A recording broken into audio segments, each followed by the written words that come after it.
বর্ষাকাল চলছে, যেখানে যেখানে রাস্তা খারাপ, খুবই খারাপ, সেগুলো আমাদের দপ্তরকে পৌঁছে দিন। আমরা অনেক সময় খবর পাই না। যেখানে আপনারা জল পাচ্ছেন না, সেই খবরটা আমাদের অব্দি পৌঁছে দিন। যেখানে ড্রেন পরিষ্কার হচ্ছে না, সেই খবরটা আমাদের অব্দি পৌঁছে দিন। যেখানে রাস্তায় লাইট নেই, সেই খবরটা আমাদের পৌঁছে দিন।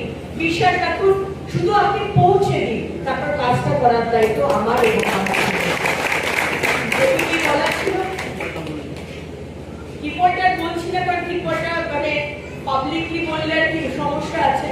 তিরপল কেন? আমাদের সরকার বাড়ি বানিয়ে দেবে। মাননীয় মুখ্যমন্ত্রী, মাননীয় প্রধানমন্ত্রী যার জমি আছে আরবান এরিয়ার মধ্যে, আমরা তার বাড়ি বানিয়ে দেবো। সুতরাং সেরকমই যদি কেউ থাকে যে গরিব মানুষ, তার জমি আছে কিন্তু তার বাড়ি বানাবার ক্ষমতা নেই, তার বাথরুম বানাবার ক্ষমতা নেই, অবশ্যই তার নাম, আধার কার্ড আমাদের দপ্তর অনুষ্ঠানে এসে, যেখানে অন্নপূর্ণা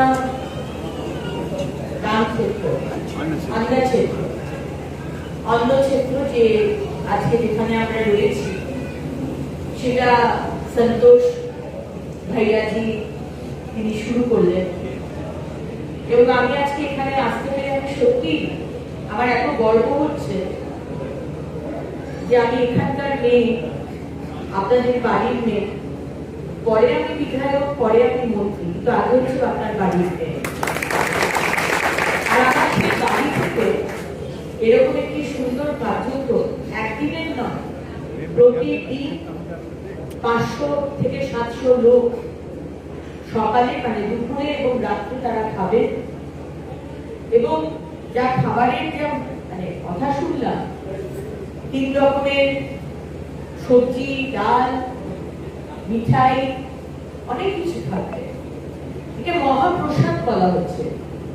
এটা কোনো দুস্থ মানুষকে খাবার দেওয়া হবে তা কিন্তু নয়। এটা মহাপ্রসাদ বালাজি ধামের মানে হনুমানজির যে ব্লেসিং, যে আশীর্বাদ, তার মহাপ্রসাদ।